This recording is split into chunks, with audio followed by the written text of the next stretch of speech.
So Hank, Yes. welcome Back. to Grief Street. No. Okay, well, What do you mean, welcome? I'm gonna give some I've been here context. since the first episode. Since the inception. Yeah.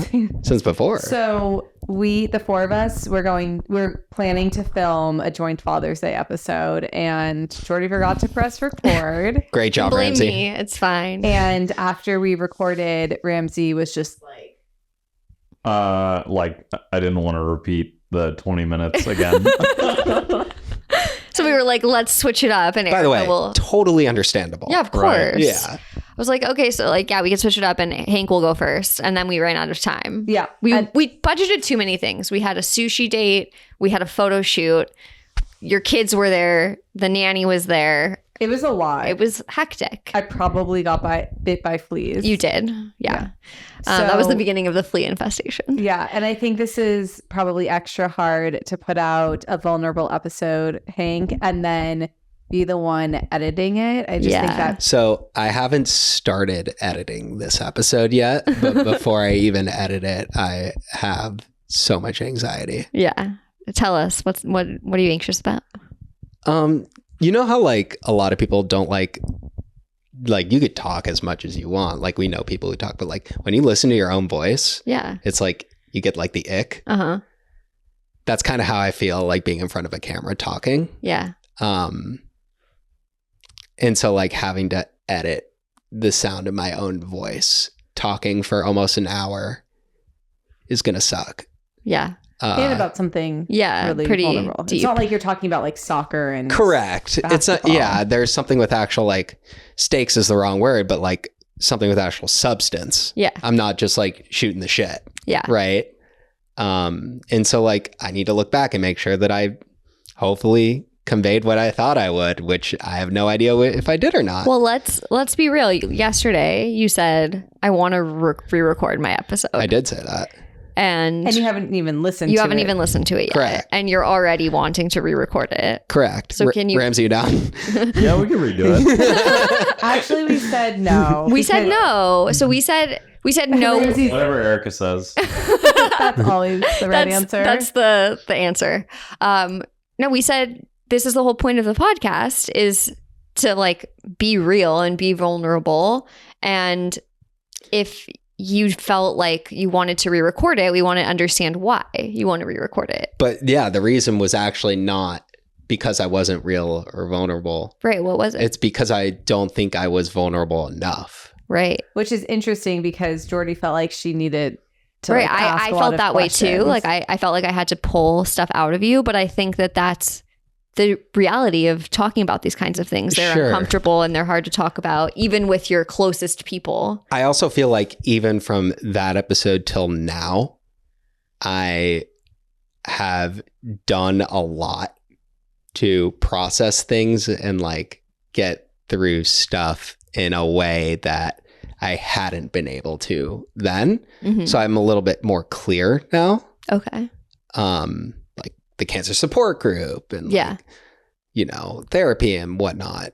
Mostly the support group, but like having like relatable experiences to identify with has kind of like cleared a lot for me. Yeah. But I don't feel like it had before. And so like I was like holding on to a lot of more stuff until you kind of like got it out of me because I didn't want to like be alone in my, you know, own experiences. Yeah.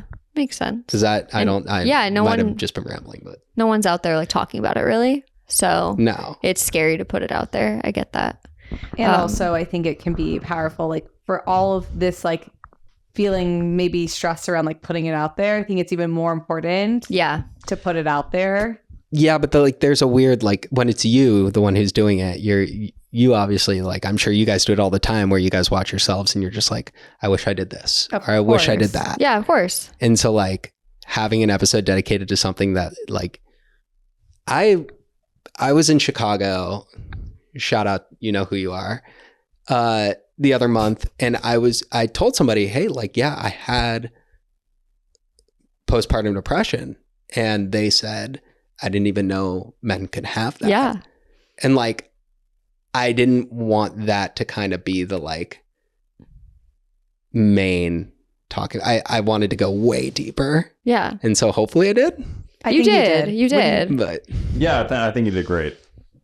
I think You you don't need to definitely. re-record it unless Erica says so. Unless Erica says so, then it's got to happen. No, I think you did a really great job. And I think there were things that you said, you actually went very deep. And then you were like, maybe I should take that out. And we were like, no, like that's. But that's kind of my point is like, I was second guessing myself. Right. But at a isn't time that where I feel like I should have just dove right into the But the it's deep hard. waters. It's hard to do I know that. but I feel like it's less hard for me now than it was when I like. So here's the call to action, everyone. Because we're not going to let him. Because we're not gonna re-record that episode and just never release the original. We're gonna release the original one. You're gonna hear We love you, it. Hank. We love it, and Mhm. And you. and are so grateful that you're willing to share your experience, because it is really hard and not something that anyone that you personally know has gone through before. No. And so we said if anybody during the interview has questions or thoughts or things Wants that to they're know more. wanting to know more about, like message us, because we can always do like a part two and Hank can answer more questions now that he's so enlightened. Wow, Jordy. What does that mean? Just kidding. I'm kidding. No, I know. if you do that part, Jordy. Wait, why? I found the way. I think it was funny.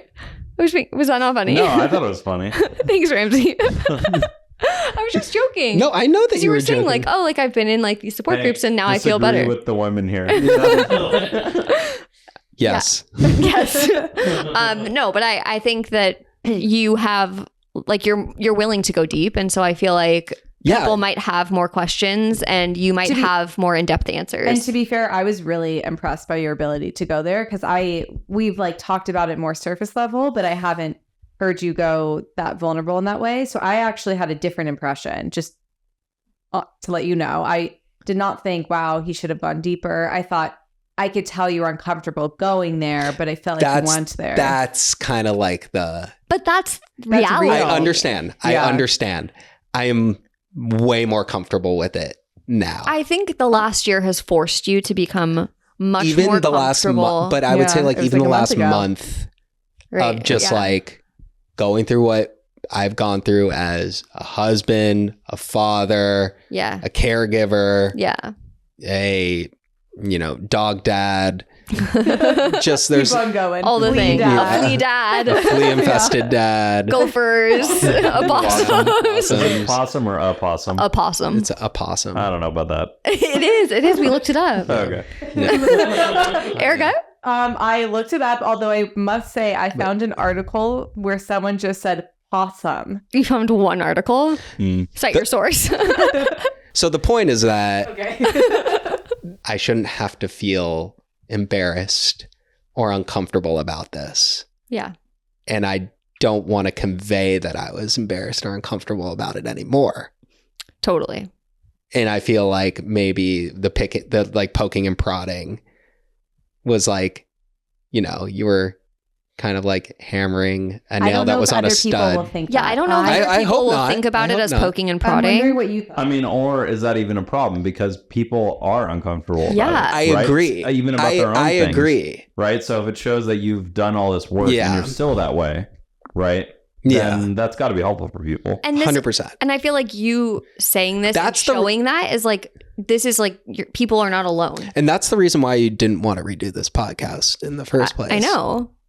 And I understand. Yeah. I'm like with it. Like, you guys have made a really successful podcast. I'm not going to be like, my episode is the one that. No, but I think this is a good exercise too. Like, Yeah. you're editing lots of people's stories, right? And now you're getting a feel of what it's like to be that vulnerable, right? Like as the guest.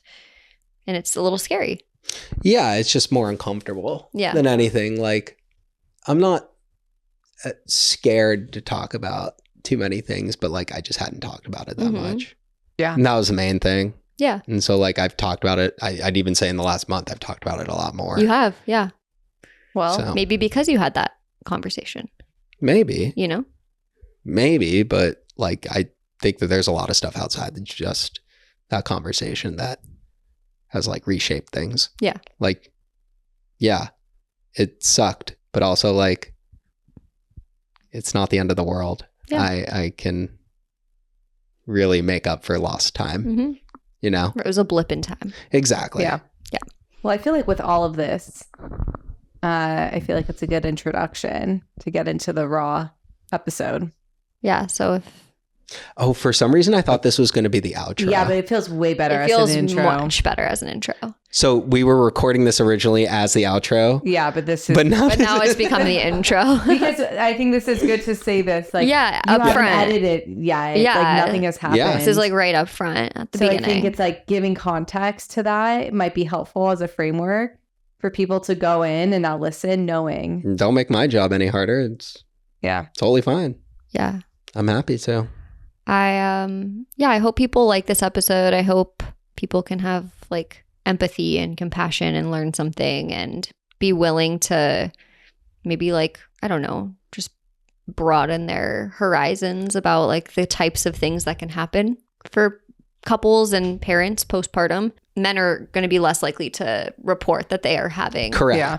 postpartum depression symptoms. So like we just really don't hear about it. I've listened to one podcast ever that talked about someone who had, or he spoke about having postpartum depression. And Yeah. like that's the only content that I've ever consumed about it. And like we lived through it. Yeah. So clearly we need more. Male postpartum depression is real. Yeah, it is. Go to therapy. There we go. Get on some meds. Yeah. No, well, yeah. Yes. Yeah. Okay. So But just saying get on some meds is not necessarily the best advice. go to therapy and then See a just psychiatrist. see a There you go. psychiatrist. Well, thanks, Thanks, Hank. We Yep. love you right. and we appreciate you. And enjoy the episode. Can't wait to edit this.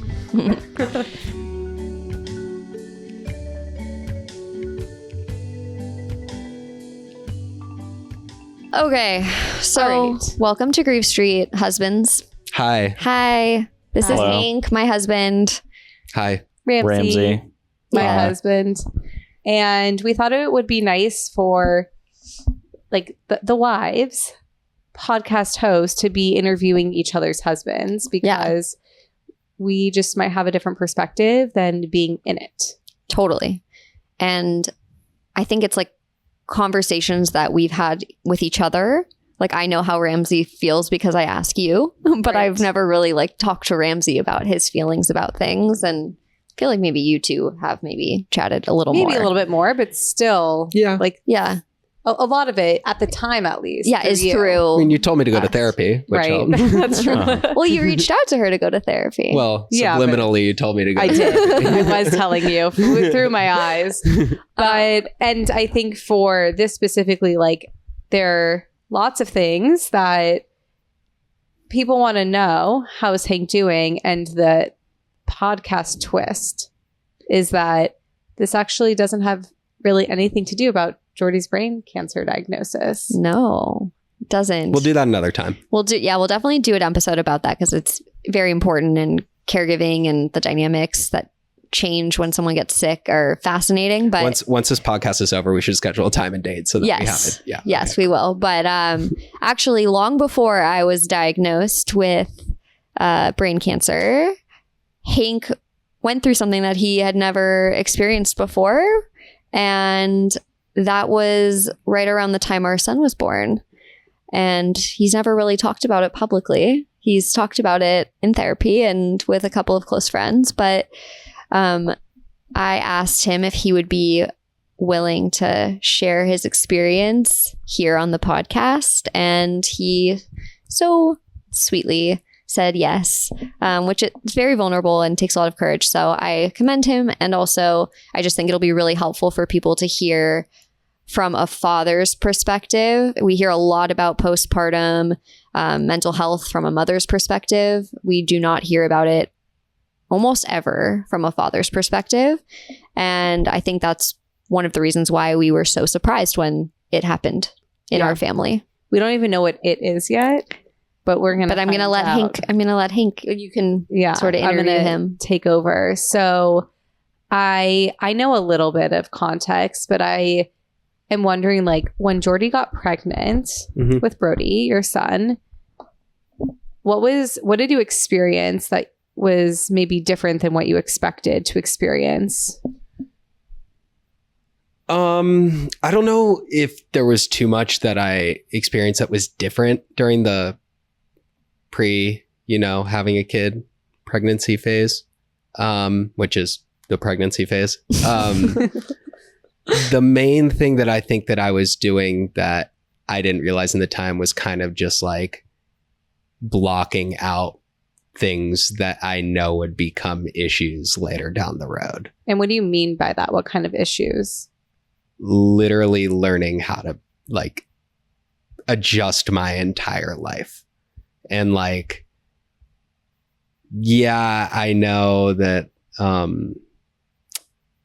it's like a huge life change, but the way that it's kind of like construed in kind of like the modern day is not exactly how I envision my kind of like model parenting to be emblematic of. And so, sorry, do you mind sharing a little bit? Yeah, what was your family structure? Yeah, like? your family structure. So I grew up with a single mom, never married, never really dated anybody. Loving mom, was raised great, middle class household. No real bumps in the road in my parenting. Like, didn't really feel the absence of a father figure at all. I had, some of my mom's closest friends, some of my closest cousins really like carried the mantle in terms of like a male father figure. And just to add to that, like while she was a single mom, there was a twin brother, and she's a sperm donor. And she's a sperm donor, and there is a twin brother. And we don't know still to this day how she did it. But yeah, still, she did it with a lot of love and support.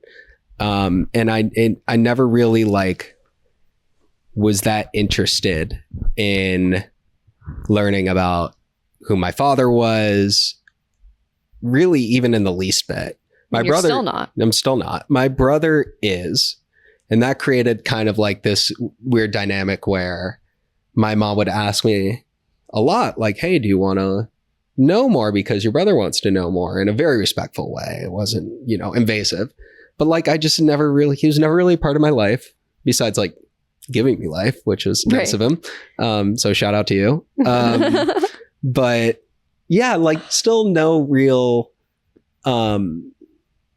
interest in it at all.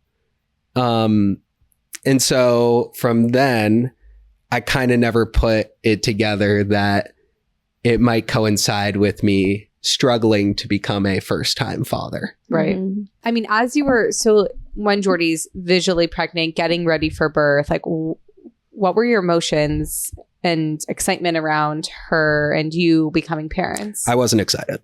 Like I just wasn't. No, I know. This is what I was going to say. Like I think we can go back even a little bit and just note that like in Hank's perfect world, he wanted to have children later. I did. In life. Yeah. And like we were on different pages about that.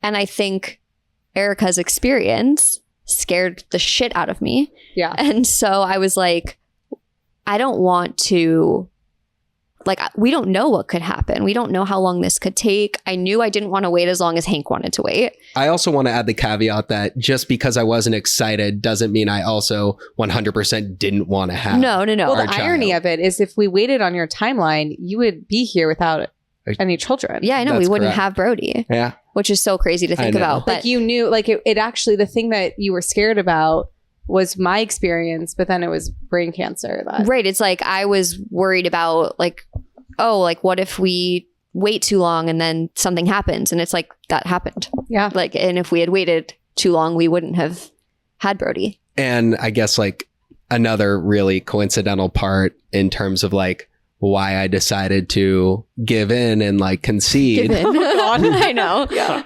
That's how it felt at the time. language. That is, I'm sorry. But No, that's your experience. That's why I want to bring it up. Was like a really, really good point that you brought up that like I'm so thankful for nowadays. We had just been on a vacation in Hawaii and we had just gotten back home and like clockwork, she was like, "All right, you ready? And I was like, I still don't know. And then she said something that really like still resonates me to this day. Like, we have older parents. Yeah.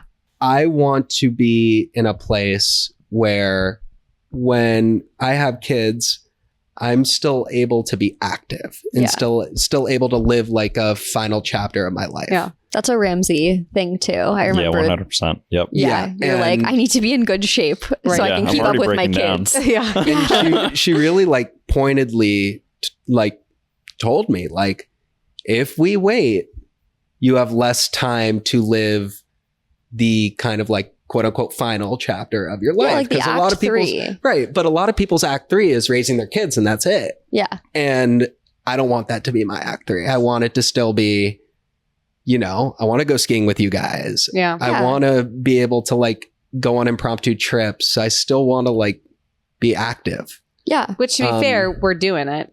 We are. No, but I mean, I think we wanted to do it like once our kids were older too. It's like you want to be able to like enjoy your retirement. Yeah. You know, you don't want your.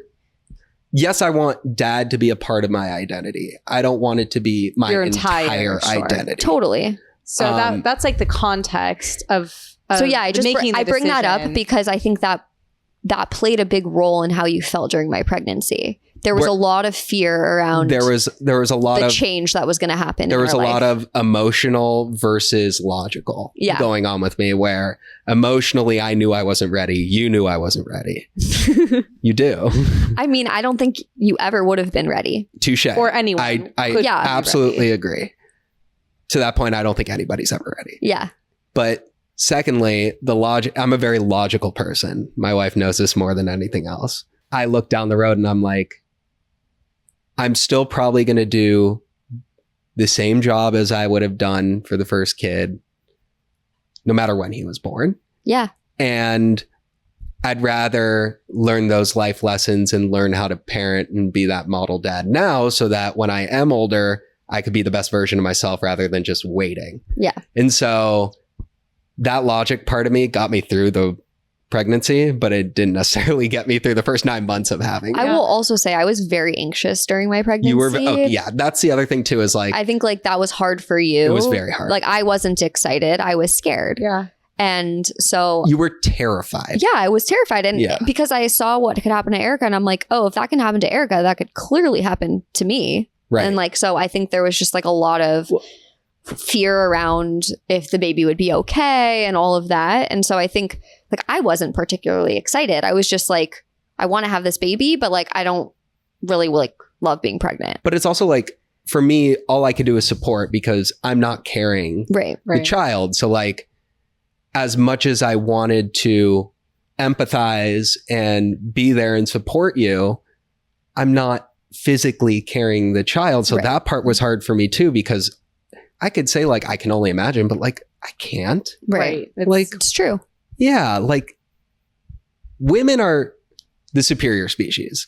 Like Thank you. I would like to hear that from Ramsey. There's no question. Yeah, it's totally true. I love Erica. Okay. Jordy delivers Brody in the hospital. Yeah. Can you tell me, I mean, and Brody actually, I delivered Brody in the hospital. That's true. Hank did deliver him. First hands on Brody. And I will say, like, Hank went to every appointment with me. Every single one. We read a book. And listened. Yeah. We listened to books. We read things. He helped build the registry. We watched reviews of you were very things. You were like very involved. It's not like you were checked out during my pregnancy.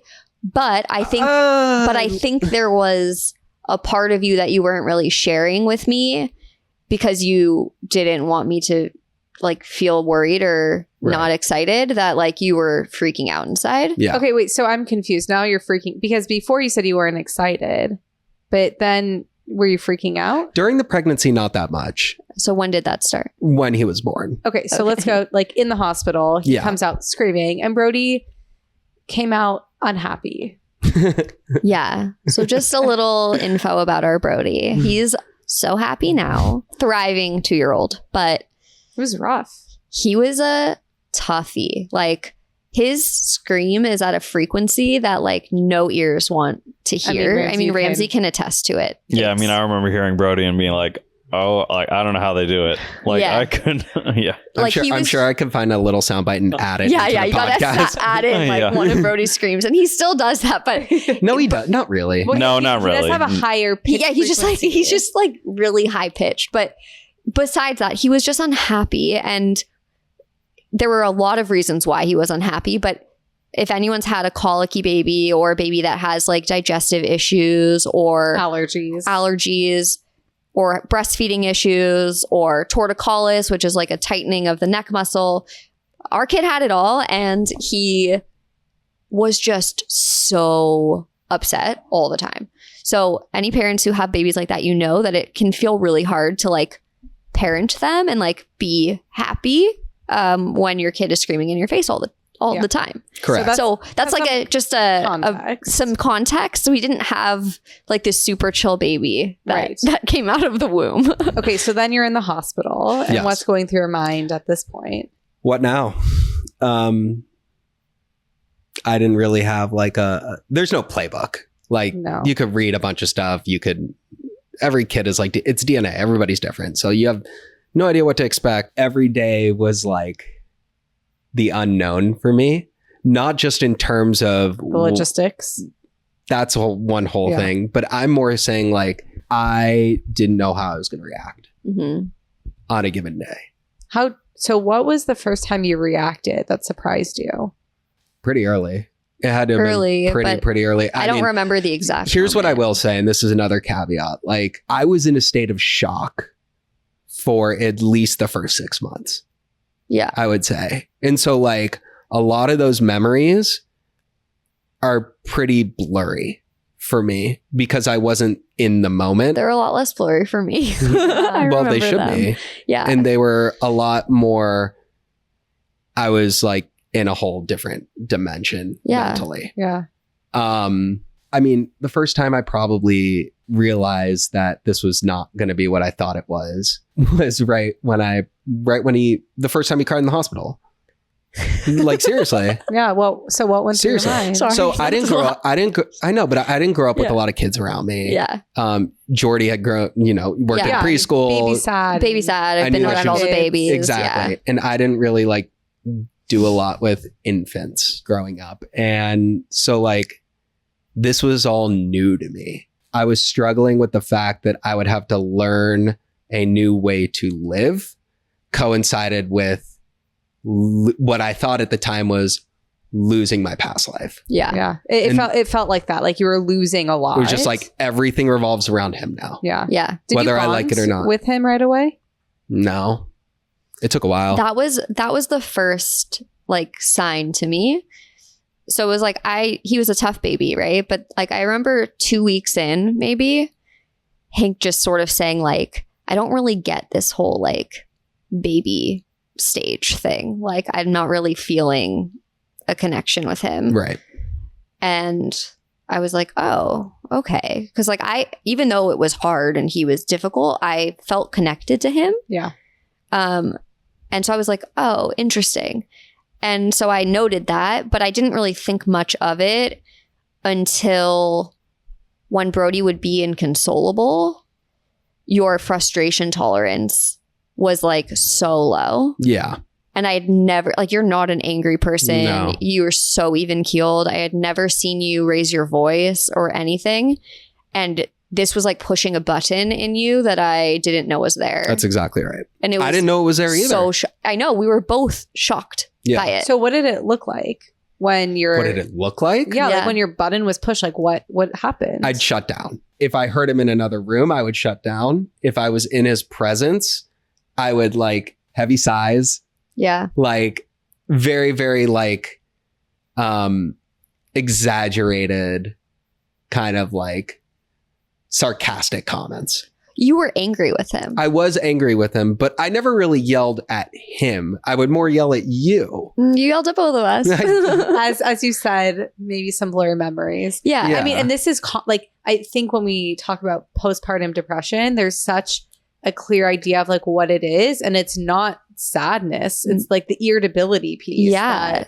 I think for a lot of women, it does show up as sadness and sometimes anger. I think for men, what I've learned after doing a lot of research is that it shows up as irritability and anger a lot of the times, which I'd never seen from Hank. So I knew something was wrong. Like that, it was just so out of character. And you felt, I felt different. You felt different, and we can take this out if you want or whatever. But I know there was also a big feeling of like you were losing me as like your person. 100%. Because I was now like it really invested in this baby. But I think that part's important because it felt like a loss for you. Like instead of gaining a child. Okay, and so he was a hard baby, right? So you're spending all of this time and focus on how do I get him to breastfeed? Like all of your time and energy and love, like he got the best part of you. Yeah. Because that's what you had to do. And then when you see him not bonding, him getting upset, then like all of the time that you two had together was around like, why aren't things okay? Yeah. Like you two didn't bond. No, we weren't connecting either. No, we were not getting along very well. No. And I felt, I just like felt worried a lot. Like not that you were ever going to like physically harm him or anything, but like that. For a relationship. And that you just like weren't like maybe going to handle things in the best way, like that there would be like a really explosive reactive kinds of things. And like I just didn't want that energy around me, of course, but also around our baby. And so I think I in turn sort of overcompensated and started doing everything because I didn't feel like you were capable of doing it. Yeah, so there'd be times where you more or less wouldn't let me. Right. And so then obviously that didn't help your confidence or your self-esteem in becoming a father. Like, oh yeah, Ramsey and I would see this. We would be like, and you would sometimes say things of like, I don't know. Do you have any examples when you would like correct Hank? Yeah. Like I think our relationship became very much, you felt like I was your manager. And like you were saying, there's the version of Jordy that's my wife, and then there's the version of Jordy that's Brody's mom. Correct. And that those were two very separate people in your view. Right. And for me, I felt like I was a pretty integrated version of those two people, but I didn't feel like I could be. I felt like I had to be sort of like on all the time when you were around him because you were unpredictable in the way you would respond. Right. Not in a physical way, but just like emotionally, like just having a really hard time regulating, like you would raise your voice and I think because you also hadn't been around babies, you didn't really know like what should be expected of like a little baby. Zero idea. So it's like the standards you were like holding him to were just like not realistic for what he was capable of at that point in time. Correct. Which I think you can also speak to. Like you didn't have postpartum depression, but you also got upset with Emma. Yeah, I mean, there was one night specifically that like, I love my sleep. I wear an Oura ring and I track my sleep. And literally like 2 weeks after or 3 weeks after, it was like 6. It was when you went back to work. Yeah, and also when you go back to work, then you're trying to perform at work. You need the mental energy through sleep.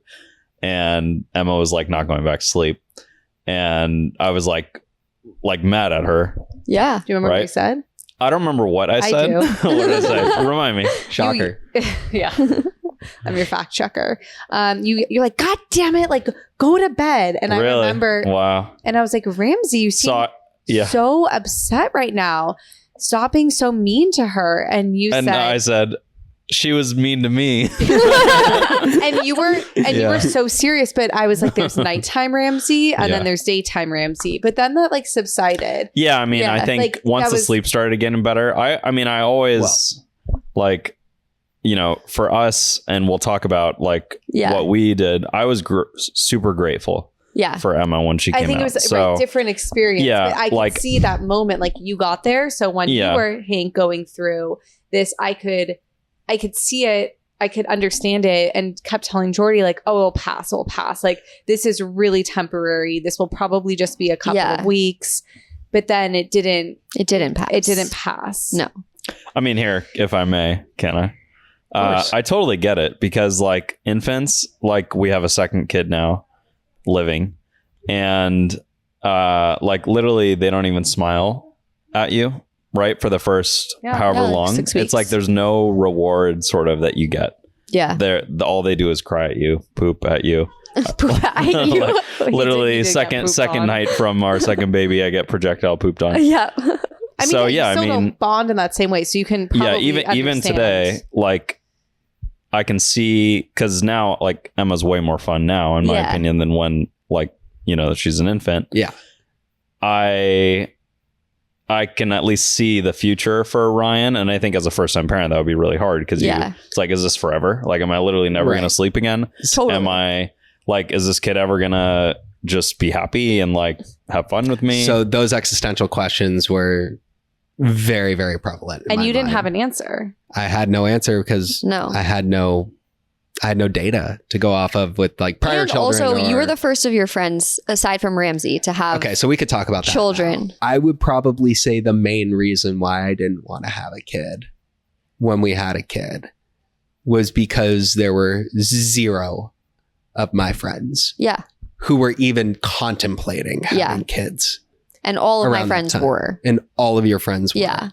And that I think contributed a lot to like, so I guess I'm just going to be on an island Mm. in this next chapter of my life. Like, I know how much time and, you know, energy needs to go into raising a child while everybody else is like kind of living like quote unquote their best life and whatnot. And so that part scared the shit out of me. Yeah. That makes sense. That makes Um, sense. And you knew that. I did know that. Yeah. I did. And I guess like in my mind, I was like, you're not on an island, you're with me, Right. you know? And it was this idea of like, but like, we're going to be a family Right. and it's going to be great.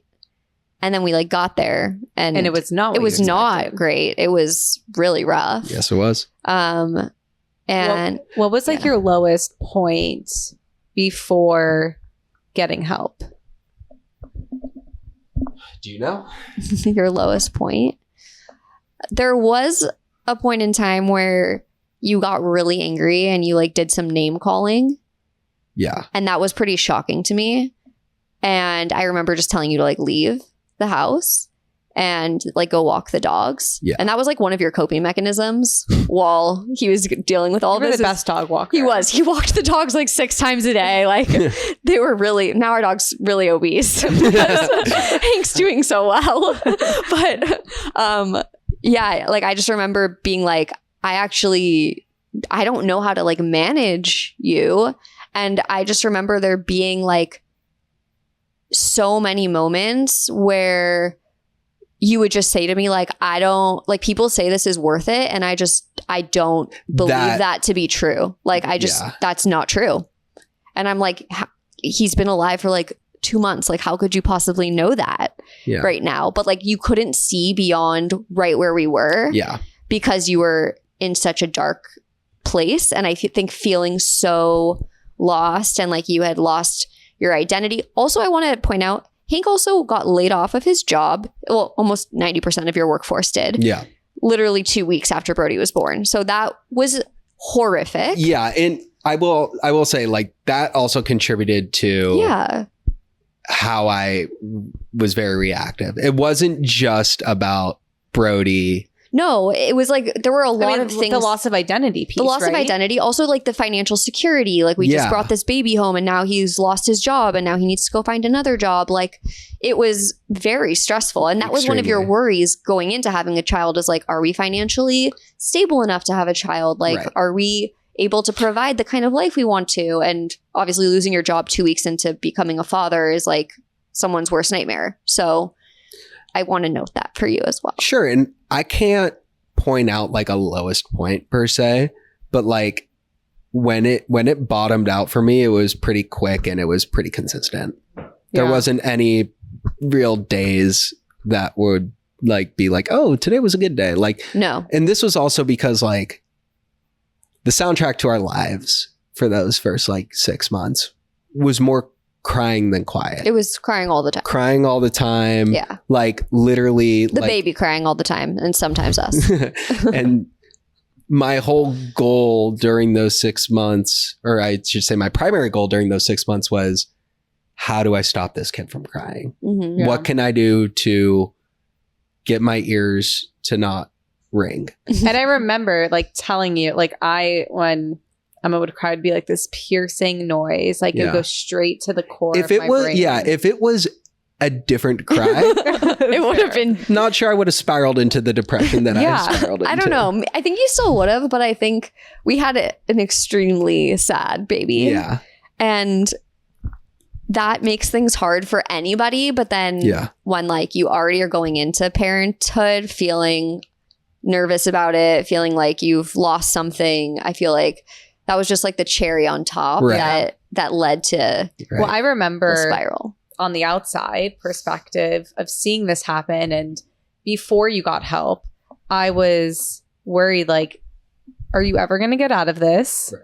And will you two Be okay. be okay? Like, I really never had. I had I know severe you. I I mean, fears too. for good reason. Yeah, I had real fears. I was Right. like, I don't like know this person. I'm Right. like, where did my husband go? Who's like so supportive and like on our Calm, first cool, date, collected. he told me like communication is like so important to him, and now he's like stonewalling me, and meaning like you're not responding, you just shut down. Yeah. And I was just so confused because it was so different than like the way I had seen you in the past. And so I just remember thinking like, how are we going to survive this? Like, how are we going to get through this? And Whereas how am I not going to feel resentful later? So you thought about how are we going to get through this? And that entire time I thought, how am I going to get through this? Yeah. And that's kind of like a product of the dark, place that I was in. So like, I didn't really You weren't really even thinking have about our relationship. not really one bit. and Jordy and I We're I was like, I know that this is postpartum depression. Like we've identified it. How do we like get you help? Yeah, and like we early on I started saying, hey, like I want us to be in a better place. I care about you and I want this to work. And so like, do you think you can reach out to a therapist? And you thought about it for a while before actually taking any action, and then you reached out to Erica and said like, I need some help. It also took a long time for me to reach out. You don't have to be. It was coy about like that. 5 months, I It was think. probably about 5 months. Yeah. And there were so many times where I just wanted to be like, Jordy, go on a walk so I can talk to you. But then I didn't know how to say something to you without feel like you were being outed. So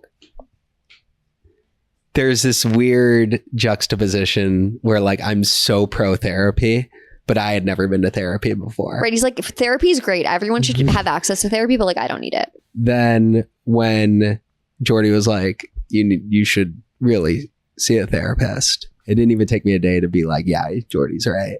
Mhm. But it took me a lot more than a day to admit it to somebody not named Jordy. Yeah. You had a lot of shame around it. Guilt, shame, Guilt, yeah. like What was the shame? Like what were your beliefs about yourself during that time? that I was just like the worst dad alive, or the last thing I want to put out there is that she didn't do a great job, because she did, but like Sure, a two-parent household is not the same. It's different. Yeah, And exactly. so- you didn't have a dad to model after necessarily. I would say like I didn't have a male figure yeah. in general to model after. And I remember you saying that to me like early on. You Yeah. like had that awareness, but you didn't really like know what to do with it. correct. And I thought, okay, I just learned on the go. Like, Yeah. no problem. And so like a lot of the shame was like directed towards just like, oh wow, like I'm the first of my kind of like group of friends to go through this, and I feel like, down the road I want to set an example for like my friends to kind of like be excited and like enjoy the process as much as possible, and like I just couldn't do it. Mm. Yeah. And so there was a lot of shame and guilt into like me feeling like I was never going to be a dad that I wanted to be. It's a really like sad thought. Very. Yeah. It was very sad. I don't think that I was like angry with myself more than I was just like, this isn't for me. Like I was disappointed. Yeah. And just like, I guess I can't live up to it. Like I let my wife down. I let my son down. Like, And but I think I felt that from you. I could see and it. I accepted that. Yeah. Yeah. Which was like, Yeah. You were the like sort of brutal in part. acceptance of that. yeah. When like my temper started like subsiding, my acceptance started kind of like going in opposite directions. Right. So I was, Which I can imagine is a really like helpless and hopeless feeling because you Correct. have your son. Like correct. And as soon as I like accepted like, okay, there's probably nothing I can do to keep him from crying, or okay, like just another day to get through. It was a lot more depression via sadness and depression via anger Yeah. or frustration. Like I remember one of the things you would say a lot at that time was like, I haven't had a day since he was born where I've felt happier than I did before he was here. Correct. And like that was just like the overwhelming sense was like this little baby has come into my life and like my life is like ruined because Correct. of it. Like it's ruined my marriage, it's ruined my self-esteem, like it's just this like ripple effect where it's like, and traditionally when you think about having a baby, it's like so exciting and like your family's So growing and it's I would like amazing. to talk about that ad nauseum if we could, but like I still think to this day there's a like misconstrued sense of what pregnancy and what childbirth and what raising a child is like before you're actually in it. Mm-hmm. And it's all made out to be this like overtly positive thing. And it's just not with All the time. Not even just not all the time. I'm just saying like in general, like nobody has like just the best experience. Well, yeah, I with- can think of my morning, like Emma's Right. biting herself and Yeah. Had I call three- Erica. I'm like, help. She's biting herself. I don't know what to do. 3P accidents. but I almost Yeah, feel like yeah. it's taboo to like to say that. no, not even to say that, but just to say that like some of the like first months can be non-enjoyable. Yeah. Yeah. Like, and it I mean, feels you're in it, Rams. We're in it. It and feels Ramsey- but it feels taboo to say that. Yeah. It feels taboo to say, I don't like this time of raising my child. Yeah. Even our parents, right? Like, have they ever told you any stories about growing up with you and maybe just like the hardest of the hardest times? Probably not, Yeah. I mean, because they want to keep it away from you. right. No, I know. And I also think as you get farther away from it, you forget a little bit too. Like you have all these new memories that have been created. And so that time is not Right. like taking up so much brain space 100%. anymore. Like we're 30 something years old. So But it's been a long time. but I do feel like the like 0 to 1 age is like, that's a tough year. it's a tough. very taboo age to talk about publicly. Yeah. like, I feel like if you're not honestly. loving it, then like something's wrong. And Right. then it feels like you're either not good enough or like there's just something And for me, wrong. it's like, if it's not the hardest year of your life, then you're doing something wrong. right. right. Right. So, well, okay. So, I mean, it is really hard. And at what point did you go to therapy? How many months old was Brody? I don't. 5 months? 5 months old. Okay. 5 months. So he's 5 months old. You go to therapy and also see a psychiatrist. And after, right? No. So I went to therapy first and then Oh, right. And Jordy and I was like, okay. I was like, So this is the hard part about having a Oh. wife and best friend who are therapists. therapists is like they're gonna be asking a lot of questions about what's happening in therapy, not like specific details, but as a therapist, you know that postpartum depression is best treated in like with medication and therapy in conjunction. Got it. So it's like when you started going to therapy and there was no mention of psychiatry, I was like, for like the first 2 the first 2 weeks, I was like, where's the psychiatrist? And so I brought it up to you. And then you actually brought it up to your therapist. So she was going to bring it up in the same session that I brought it up Right. to her coincidentally, but I think she used the first 2 sessions as more of just like a feeling out process to see what was Fair. actually going Right. on. Which is fine. But I remember just like thinking. Yeah, I'm like, and so like when are we because I getting gave to you the that? referral and then I was feeling really guilty around if I made the wrong referral. Really? Yeah. Like because I knew that you needed medication and, and in a way of like, that's postpartum, like your hormones are changing. Like, yeah. There's a reason why postpartum depression is so common. And even though you didn't carry the baby, there's a hormonal shift for you too. And you would need a lot of weeks of therapy to feel better. And I wanted you to feel better Sooner. right then and there. Sure. So I remember being like, did he get Yeah. a So like, so what psychiatry about the referral? psychiatrist? What about the psychiatrist? Yeah. So my 3rd session in, I got a psychiatry referral. And even after that, you weren't convinced that I was on the right dose of the medication that now I'm currently on. Mm-hmm. You were very steadfast in being like, not questioning it, but like making subtle Like cues what? of like, be like, so why, what made them think 20? That's not subtle. Well, I understood why they would start you there, but You just wanted to make sure. I was just sort of like, yeah, I was like, I don't think we've arrived at Right. the place where we want to be. And I think another thing that I'm sure we're going to talk about this maybe later, but like I was told that like I was in a postpartum specific therapy practice. Mm-hmm. There are not many, if at all, males in that practice. Yeah. And she did point that out to me at first. She was like, you're one of the only males in this. And like the fact that you're doing this is like such a testament to like the kind of, parent that you want to be. But the thing that I keep getting nowadays, and we could talk about this later, or we could just talk about it now. Like even when I was out of town last weekend and I was talking to somebody about my postpartum depression, the same response I get from people is, I didn't know men could get postpartum depression. Yeah. And so that part was a little stigmatizing to me too. Yeah. Totally. Makes Until I sense. went to therapy. Yeah. And you realized how normal Yeah. this experience or how common this experience is. Correct. It doesn't matter if you're a mom or a dad. Postpartum depression is postpartum Yeah. depression. It does not discriminate. Yeah, I'm like happy that you talk to people about it now. I know. I mean, it took a long time to just talk. talk to people about it because I had to work through it. Yeah. And to this day, like I'm still literally in my last session yesterday, it's like questioning me about my shame and guilt even some more.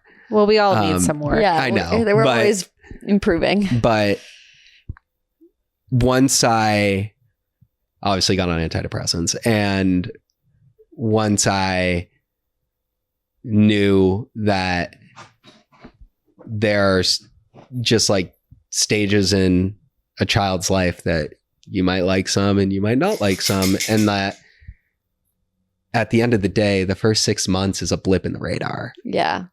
And I thought it was the rest of my life Right. Yeah. because I didn't have any other sample size to work with.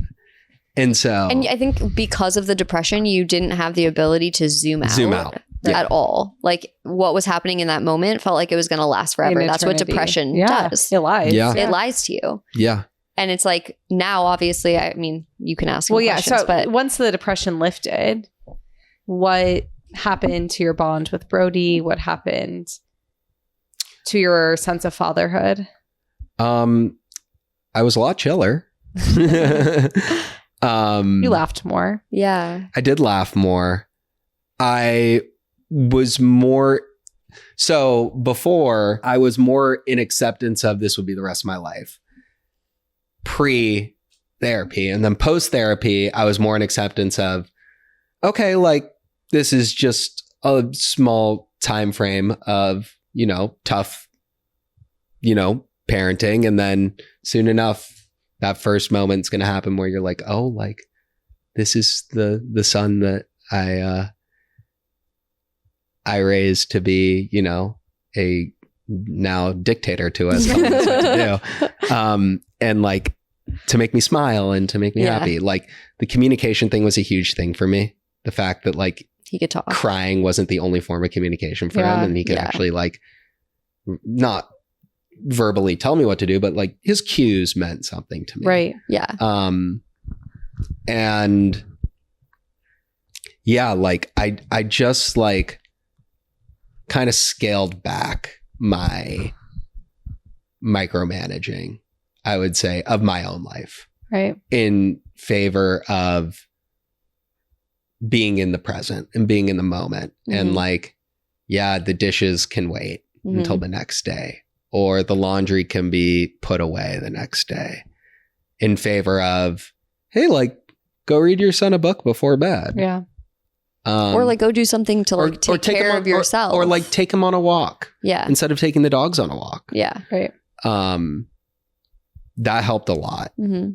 But it was like a long process. Like it didn't just happen right like that. But like it was a very slow but steady progression. Yes. It was like it's like the clouds of the storm kind of separated. Yeah. And correct. It didn't take that long for the progression to start. Like I remember there was like 1 week on my side where I was like really concerned.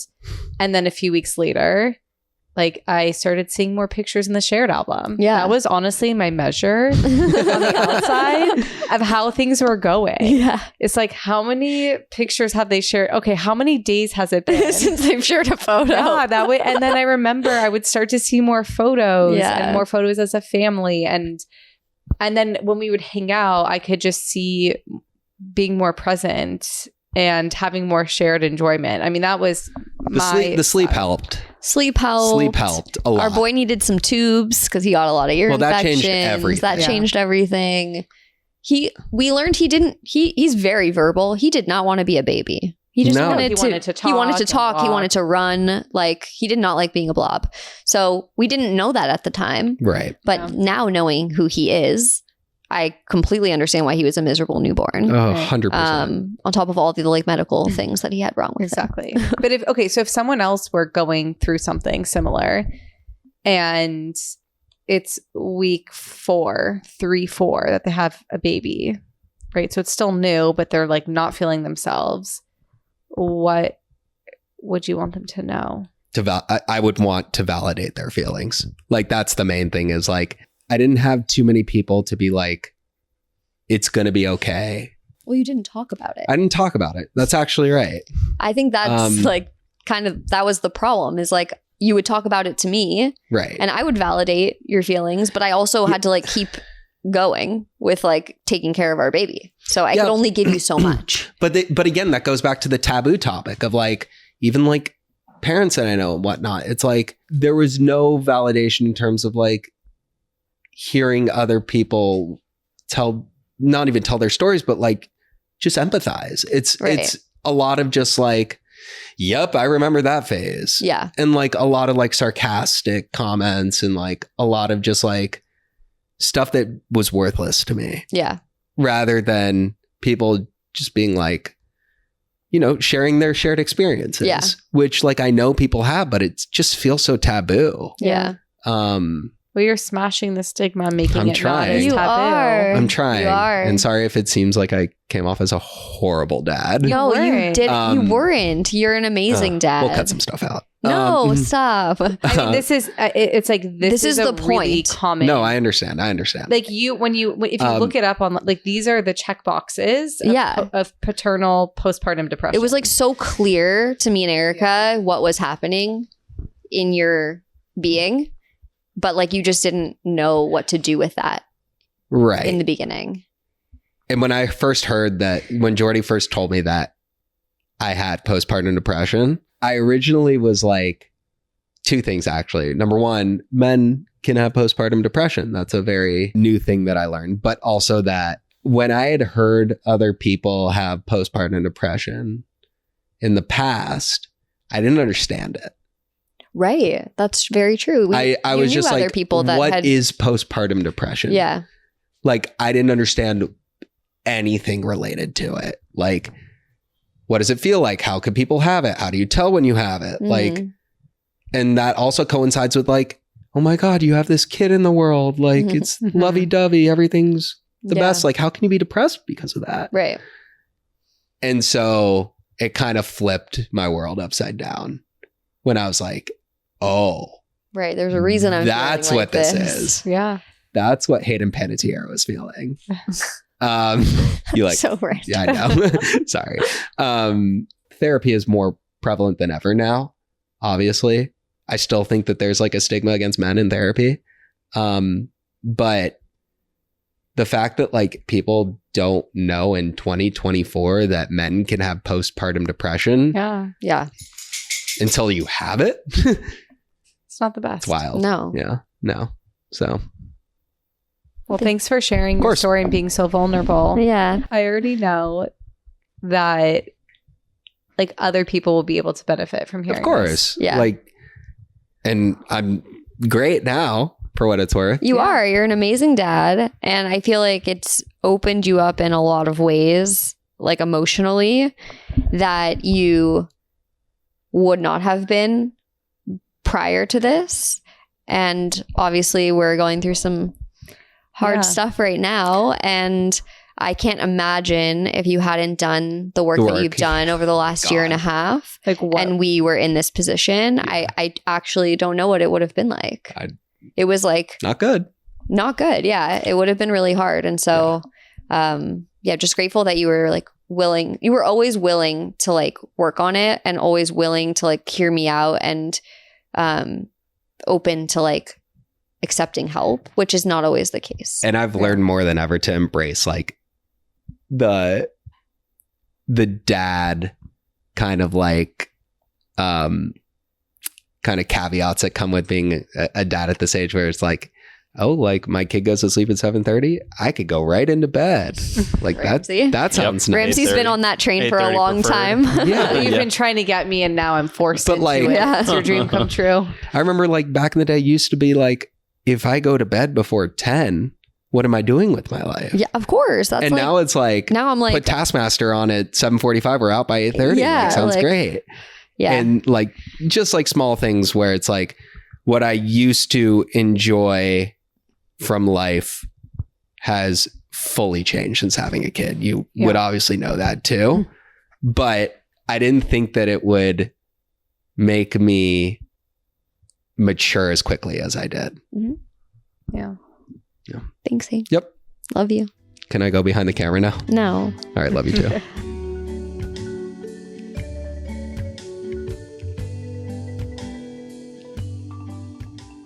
I want to be like, how is it to edit? Right, But but like you haven't done it edited. yet. So Maybe we should do the outro after you edit. I mean, we can't because it's going up Monday. Oh, okay. So. We're kind of busy on Sunday. Okay. How did it feel editing? No, I'm kidding. I don't know. Well, I'm wondering, like, is there anything that you feel like you Yeah. didn't?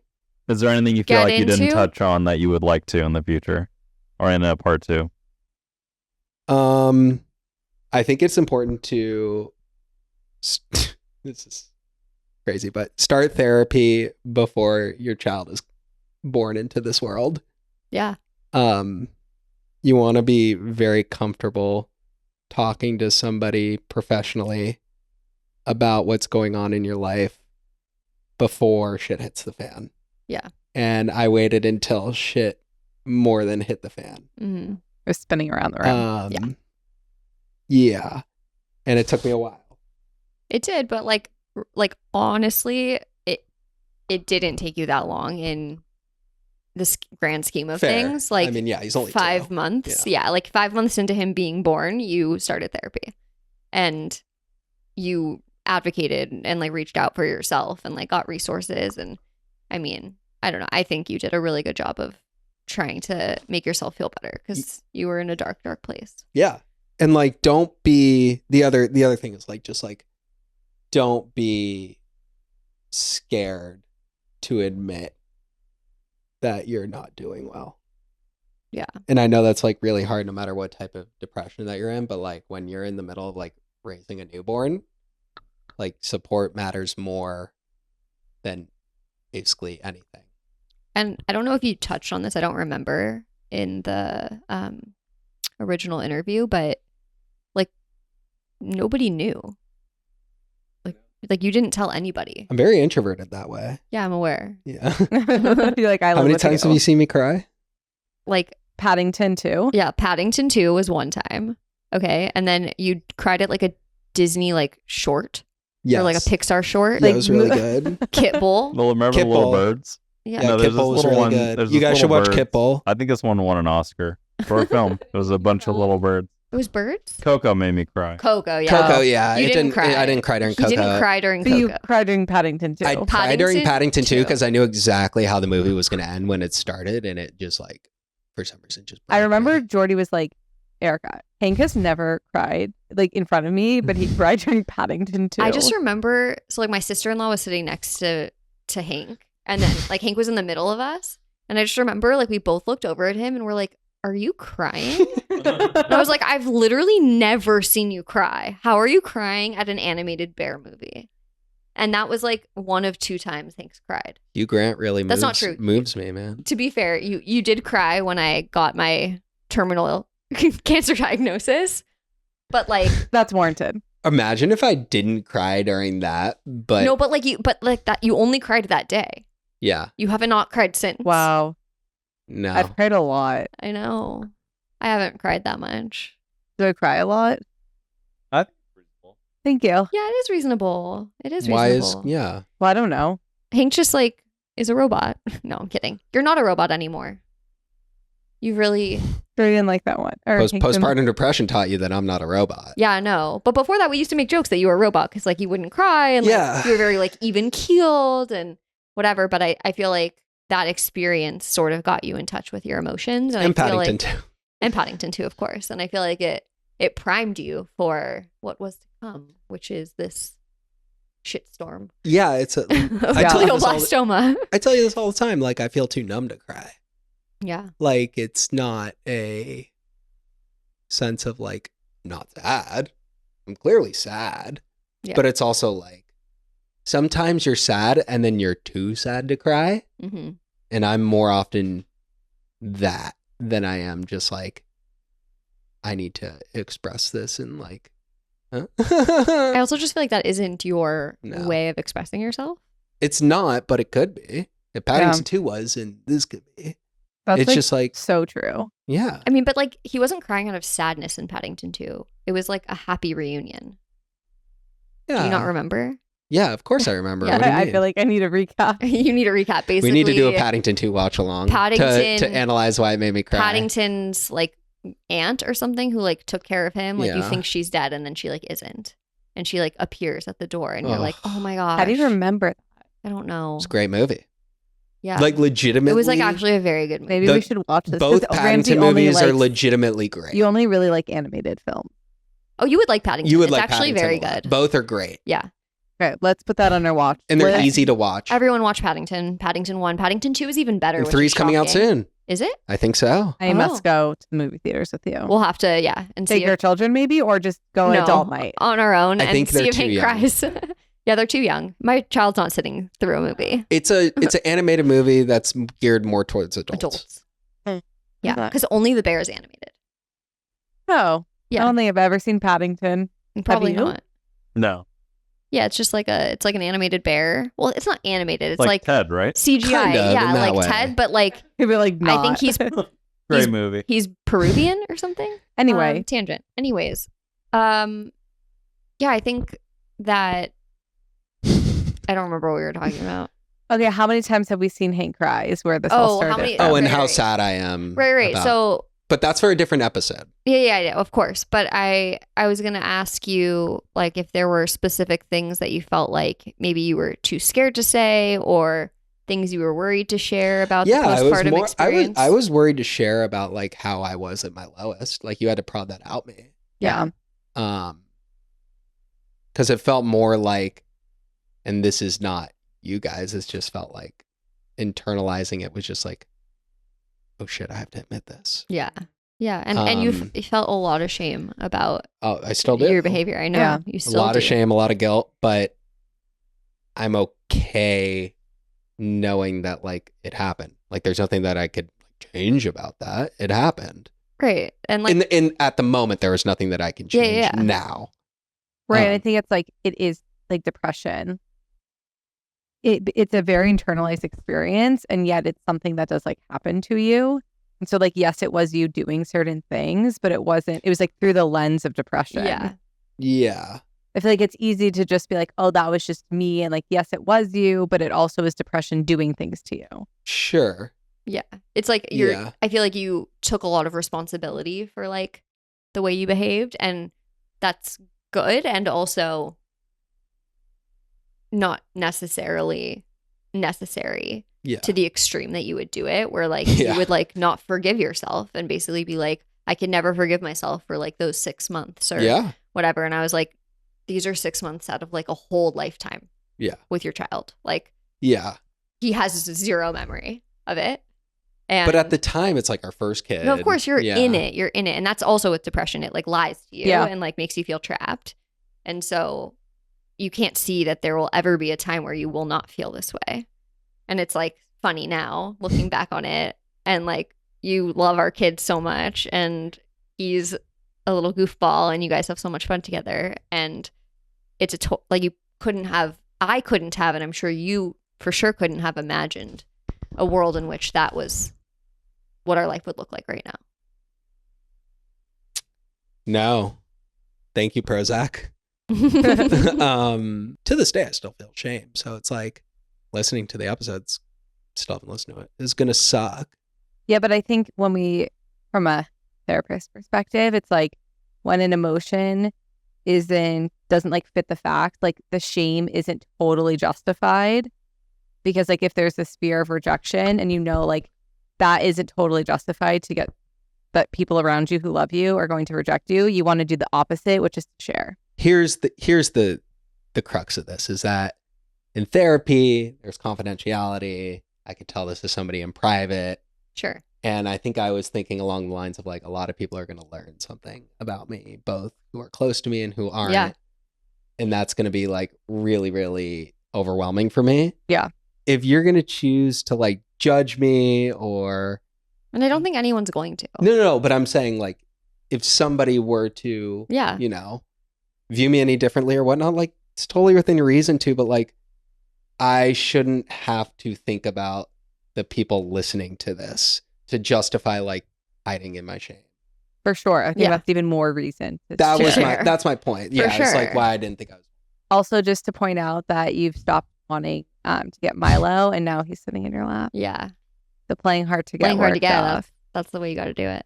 Good kid. But yeah, no, I totally agree. And I think like the way that like shame can't live like in the light. Yeah. And so if you can just like shine a light on this topic that obviously is not talked about enough because we didn't even really know that it existed. I think this will be a really powerful episode for a lot of people, probably partners. Like I know that if I had come across a podcast like this where someone's husband was talking about having postpartum depression, that would have been really, really helpful for me. Yeah. To Right. know like, oh, that happens.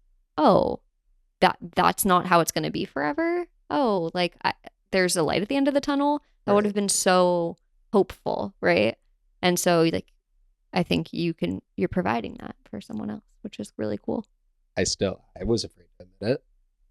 And then until I kind of had to. I had no choice. Well, you did have a choice. To me, I had no choice. Why? Because I kept trying to justify everything as anything but postpartum depression until the only I'm a very logical person. Yeah. It's the only thing that made sense was postpartum depression. Right. But I still feel like a lot of men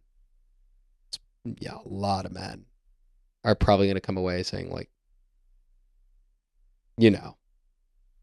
masculinity and postpartum depression, that doesn't make sense. And, and I hope that we hear a lot more kind of just like advocacy towards men being in their feelings. Yeah.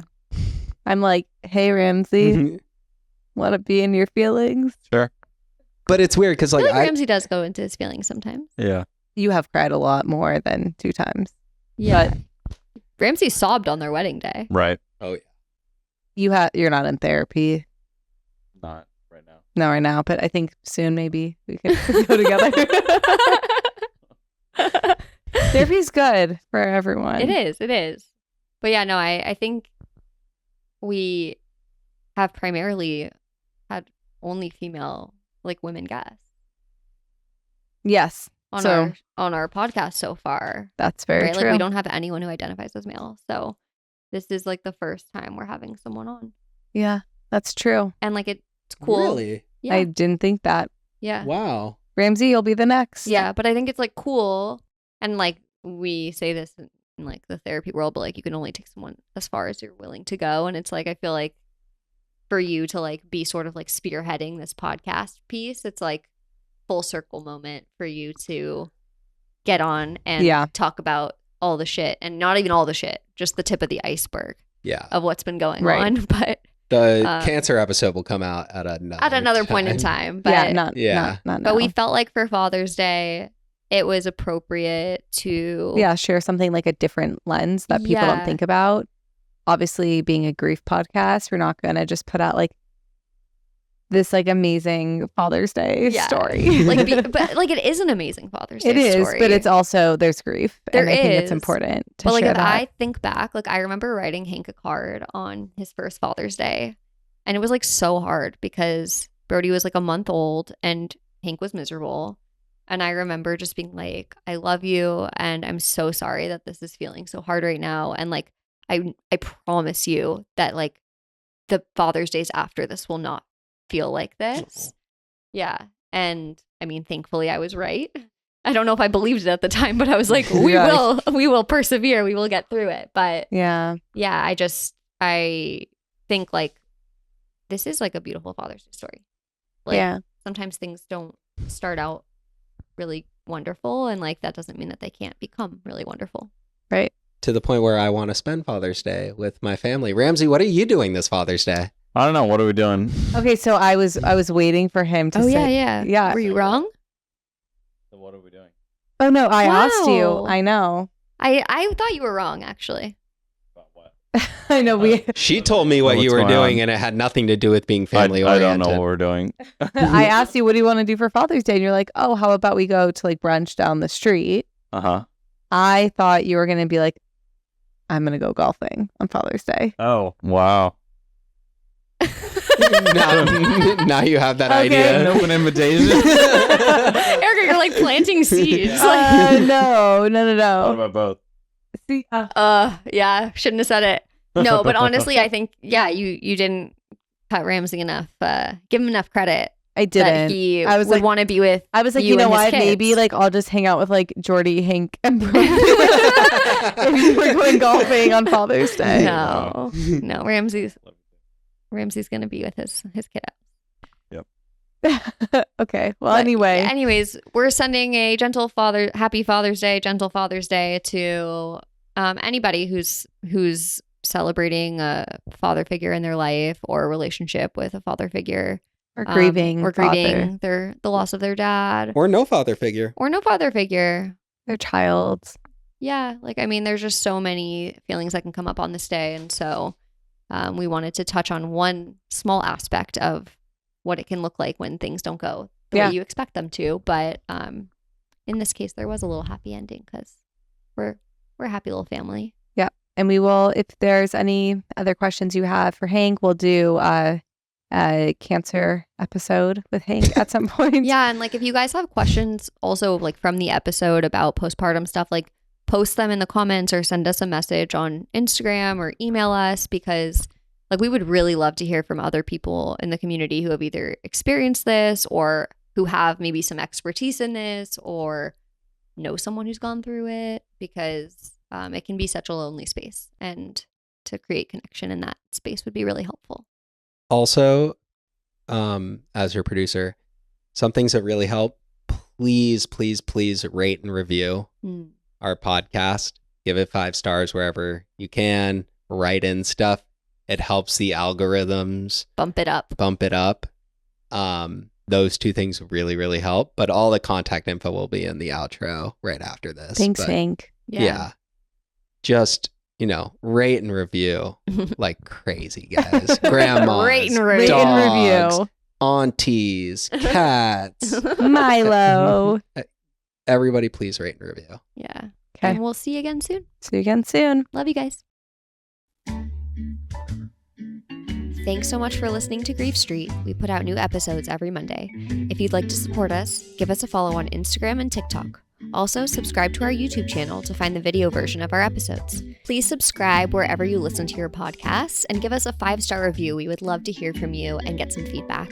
If you'd like to contact us, please email griefstreetpodcast@gmail.com or leave us a voicemail at 508-474-3378. That's 508-GRIEFST. Our theme song is Hepcat Jive, courtesy of purpleplanet.com.